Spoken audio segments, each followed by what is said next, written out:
And what happens to that tree afterwards? It's gone. It's destroyed. So that's what this baptism of fire is. Because you notice when Jesus, after he's raised and before he ascends to heaven, when he's talking to the disciples about being in a certain place, does he ever mention fire? He doesn't, does he? No. Because it doesn't apply to them. What applies to them is the baptism of the Spirit, not the fire. The fire is to the rest of the audience. See, John, think about how wise John was. Well, John was obviously, speaking the words of God, that, God was using him as an instrument.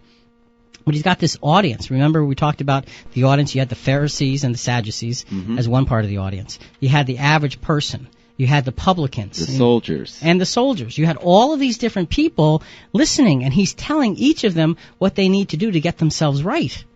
The only group he doesn't say what to do to get themselves right is the Pharisees. He just prophesies what's going to happen to them because they were too far gone.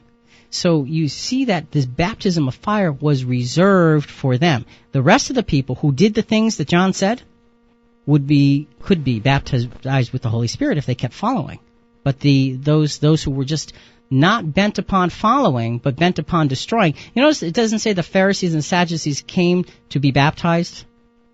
They didn't come to be baptized. They came to see what was going on. They came to look down upon him and say, what do you think you're doing? We're the religious leaders here. What are you doing preaching here? And John gave it right back to them. So that's what we see as the baptism of fire in relation to the baptism of the Spirit. Two very different things relating to two very different classes of people. So again, let's go back over this again. A scripture for each of those two classes. John 14:26 is the baptism of the Spirit.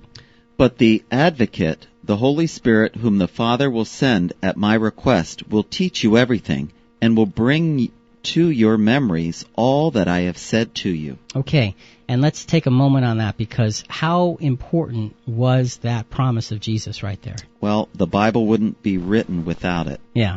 Well, you're right. You're absolutely right, because God's influence was there from the very, very beginning, and it was there right through the very end. And I'm glad you brought that up, because there is a difference, though, because there is a begettal of the Spirit in terms of Christianity, but you still have God's Spirit exercised throughout the Old Testament. You saw prophets like Elijah and Isaiah. Yes. They weren't speaking things that they knew. Daniel. They didn't know those things. They were given the power to write those things or to speak those things by God's power and influence. Exactly. But it's different than with the body of Christ, because in the body of Christ, what you're given is the begettal. And that's what this in John 14:26 is alluding to. It's going to this power is going to always be with you. It's like in the Old Testament it was rented out.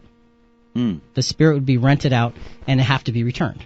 But here there's a continuance. There's an ownership. If you are faithful, then the Spirit will guide you always, without exception. So I think that's one of the differences. Now the second class, those who were going to reject him, were destined to the purging, destructive work of fire. And that's in Matthew 3:7.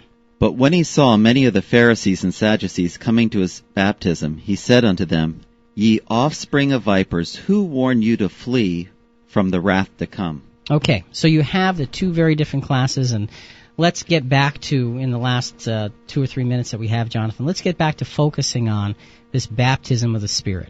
We have a very dramatic event spoken of in Acts chapter 2, verses 1 through 4.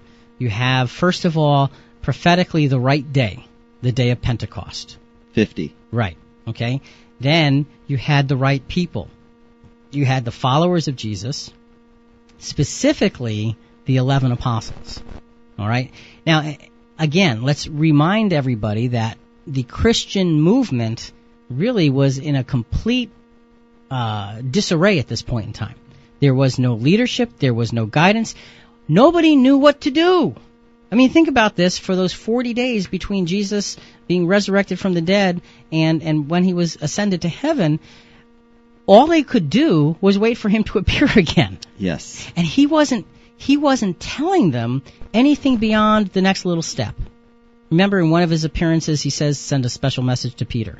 And then he sees them on the shores, and they're fishing, and he's there waiting for them, and that's when he has the discussion with Peter about the forgiveness and feed my lambs and feed my sheep. But all he does during all of those appearances is gives them bits and pieces. He doesn't tell them anything down the road at all.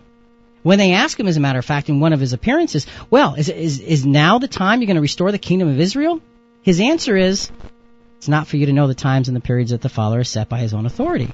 But instead of knowing, you will receive power when the Holy Spirit has come upon you, and you will be my witnesses in Jerusalem and in all Judea and Samaria and to the ends of the earth. And this is in Acts 1, verses 3 through 9 that I was just reading from.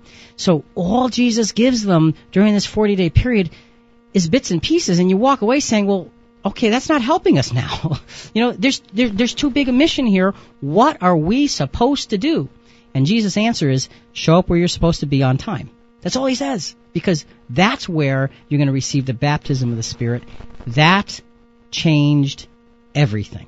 The Christian movement would not exist today had that event not taken place. And remember, when it talked about the wind, the sound of a mighty rushing wind, what did that word mean? The breath? That's right. Just like in Genesis, when God breathed into his nostrils the breath of life, and man became a living soul. Man was energized and became alive. It was the breath of God that breathed into humanity, those who were called according to his purpose. It breathed into them the breath of the Spirit, and the new creature, the new creation, was born to be with Jesus forever. What a tremendous, amazing event, this baptism of the Spirit, this one-time event that changed everything. Folks, we hope you've enjoyed being with us this morning. I know it was a little bit of a tough one, but I hope you were able to follow. We will be back again next week with another subject on another Sunday. So for Jonathan and Rick, this is Christian Questions. What is the baptism of the Spirit? Well, think about it.